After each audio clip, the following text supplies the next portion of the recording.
जय श्री राम, जय महाराणा, जय राजपुताना, हर हर महादेव, जय मां भवानी, जय हिंद। आज हम कोई ऐतिहासिक चर्चा नहीं लेंगे। अभी जो हाल में एक बहुत बड़ी दुर्घटना होने से बचे हैं अपने प्रधानमंत्री जी, उस पर चर्चा करेंगे।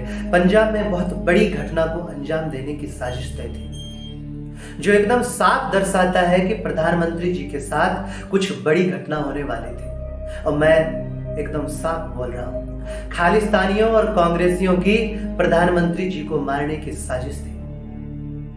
उनकी गाड़ी का विरोध कांग्रेस इसलिए कर रही थी क्योंकि सच में मोदी जी को जान से मारने की साजिश थी। ऊपर से ये ट्वीट बहुत कुछ जाहिर करता है। प्रधानमंत्री जी ने एयरपोर्ट के कर्मचारियों से कहा कि अपने मुख्यमंत्री से कहना कि मैं जिंदा वापस आ गया हूं, इसके लिए थैंक्स, धन्यवाद। आज प्रधानमंत्री जी का संसद में दिया हुआ बयान स्मरण हो रहा है। उन्होंने कहा था, याद है आपको? उन्होंने कहा कि जिन्होंने आंखों में आंखें डालने का प्रयास किया, सारे देश ने देखा उनके साथ क्या हुआ।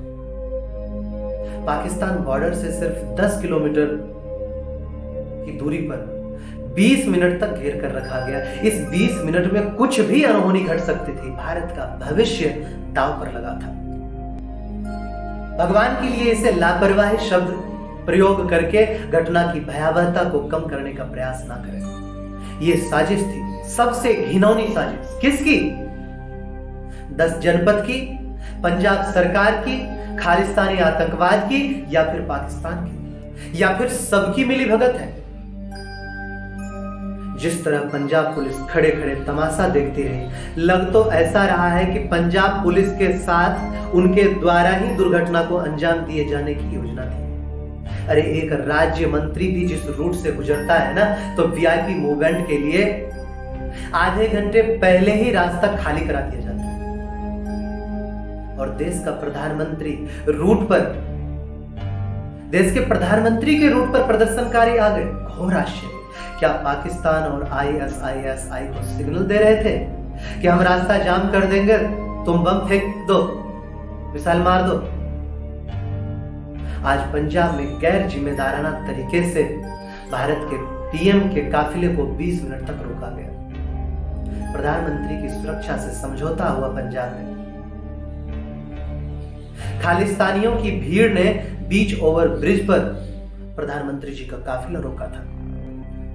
आज जब कांग्रेस सरकार पर सवाल उठा ही रहे थे कि केजरीवाल, सुरजेवाला, प्रियंका, दीपेंद्र सब अचानक से एक साथ कोरोना पॉजिटिव होकर के अपने अपने घरों में बंद हैं। राहुल तो विदेश में गुप्त यात्रा पर गया हुआ। देश ने भी थोड़े समय ही पहले, महीना भी पूरा नहीं हुआ शायद, सीडीएस रावत जी को खोया है।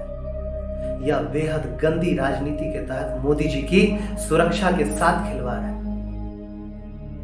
जिन्हें मोदी जी में तानाशाह दिखता है, वह अपने प्रिय युवराज की पार्टी में तानाशाही का आलम देख सकते हैं। और यह भी कि कैसे कथित सबसे पुरानी पार्टी साम दाम दंड भेद के द्वारा नरेंद्र मोदी जी को राह से हटाना चाहती है, जिससे पिंकी और पिंकू के लिए रास्ता साफ हो सके। और क्या आपको पता है, जहां रास्ता रोका गया वो फ्लाईओवर नहीं, चिकन नेक था। छापामार युद्ध तानाजी स्ट्रेटजी कहती है कि जब सेना या दुश्मन के बड़े काफिले को नष्ट करना हो तो उसे इस तरह संकड़े रास्ते में रोककर अचानक हमला करो। ऐसे में सेना का काफिला बीच में फंस जाता है और मूवमेंट ना होने से हमला नहीं कर पाता है। ठीक यही काम खालिस्तान समर्थकों और कांग्रेस की मदद से किया गया। मौसम खराब होने से मोदी जी हेलीकॉप्टर को छोड़ करके सड़क रास्ते से निकलते हैं। उनके काफिले की जानकारी किनको है? सिर्फ एसपीजी, सीएम कार्यालय और पुलिस प्रशासन को थी, वो भी कुछ मिनट पहले। उसी समय, उसी रूट और निश्चित जगह अचानक अराजक भीड़ का इकट्ठा होने का पक्का सबूत है कि पीएम के काफिले की जानकारी जानबूझ करके लीक की गई। रास्ता साफ करने के लिए भी पुलिस ने कुछ नहीं किया। एसपीजी को आगे आकर के रास्ता साफ करना पड़ा। यह सीधे सीधे देश के प्रधानमंत्री की जान पर हमला करने की साजिश थी, जिससे कांग्रेस, जिसमें ना तो केवल शामिल ही नहीं थी बल्कि उनकी पूरी प्लानिंग भी थी। और अब ये तो घटना की चर्चा हुई है। एक मैं संदेश देना चाहता हूं प्रधानमंत्री जी को। प्रधानमंत्री जी के काफिले को रोकने की घटना दुखद है। कन्वर्जन का केंद्र बन चुके पंजाब और मिशनरियों के हथियार चन्नी प्रधानमंत्री मोदी के प्रति कैसा भाव रखते होंगे यह बताने की आवश्यकता नहीं, परंतु मैं कुछ और सोच रहा हूं। गृह मंत्रालय पंजाब सरकार से प्रश्न कर रहा है कि उन्होंने आंदोलन जीवियों को रोका क्यों नहीं। कितना निर्लज प्रश्न है यह। केंद्र सरकार के सारे विरोधी मिलकर 1 वर्ष तक दिल्ली को घेरे रहे, पर सरकार एक डंडा तक नहीं चलवा सकी। वे लाल किला पर चढ़कर राष्ट्रीय ध्वज का अपमान कर गए और आपसे एक थप्पड़ तक नहीं चला। और चन्नी से आप प्रश्न कर रहे हैं कि उसने इन आतंकियों को भगाया क्यों नहीं। किसको मूर्ख बना रहे हो गुरुदेव। बंगाल में आपके कार्यकर्ता रोज मारे जा रहे हैं, केरल में आपके लोग रोज मारे जा रहे हैं, और आप राहुल गांधी से प्रश्न कर रहे हैं। क्या सत्ता राहुल गांधी के हाथ में है? सत्ता प्रश्नों से नहीं उत्तरों से चलती है साहब जी। राजा की प्रतिष्ठा उसकी भीरुता नहीं, उसकी कठोरता तय करती है। लंबी छलांग लेने के लिए 2 कदम पीछे लेना जंगल की शेर की सफल योजना हो सकती है, पर स्वतंत्र विपक्ष वाले लोकतंत्र में सत्ता का 2 कदम पीछे जाना उसे मजाक का पात्र बनाता है। कांग्रेस सरकार को इतना तो समझना ही होगा। ऐसी घटनाएं प्रधानमंत्री या अन्य बड़े नेताओं के स्वास्थ्य पर कोई असर डाले या ना डाले, उनके आम समर्थकों पर असर जरूर डालती है। विरोधियों के ताने नेता नहीं उनके समर्थक सुनते हैं, और शर्मिंदा उन्हें होना पड़ता है। राहुल गांधी की मूर्खतापूर्ण बातों का देश भर में मजाक उड़ता रहता है, पर इससे उसके स्वास्थ्य पर कोई फर्क पड़ता है क्या? नहीं।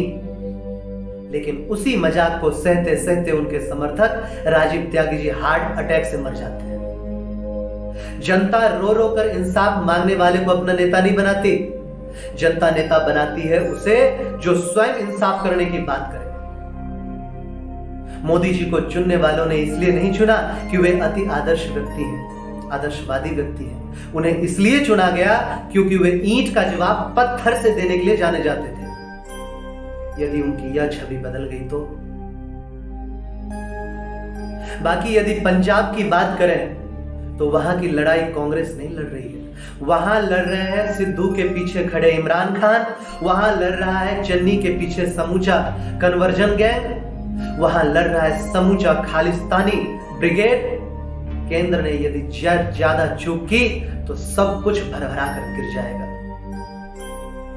कल की घटना ऐसी है कि चेत जाए तो अच्छा है। मुख्यमंत्री को धन्यवाद देना कि मैं जिंदा निकल आया। जैसे निरीह संवादों के बल पर यदि पंजाब जैसे राज्य की कुर्सी मिल भी जाए तो यह कहीं से भी लाभ का सौदा नहीं, क्योंकि इससे आपकी कठोर प्रशासक वाली छवि का सत्यानाश हो जाएगा। कठोर बनिए महाराज। सत्ता की सहिष्णुता आत्मघाती सिद्ध होती है। बाकी पूरा देश अपने प्रधानमंत्री श्री नरेंद्र दामोदर दास मोदी जी के साथ खड़ा है। और ऐसे भी अकाल मृत्यु वो मरे जो काम करे चंडाल का, काल भी उसका क्या बिगाड़े जो भक्त हो महाकाल का। बस आज की चर्चा में इतना ही कहूँगा। वीडियो पसंद आए तो लाइक शेयर सब्सक्राइब कर दीजिएगा। चलते हैं। जय श्री राम, जय महाराणा, जय राजपूताना, हर हर महादेव, जय माँ भवानी, जय हिंद।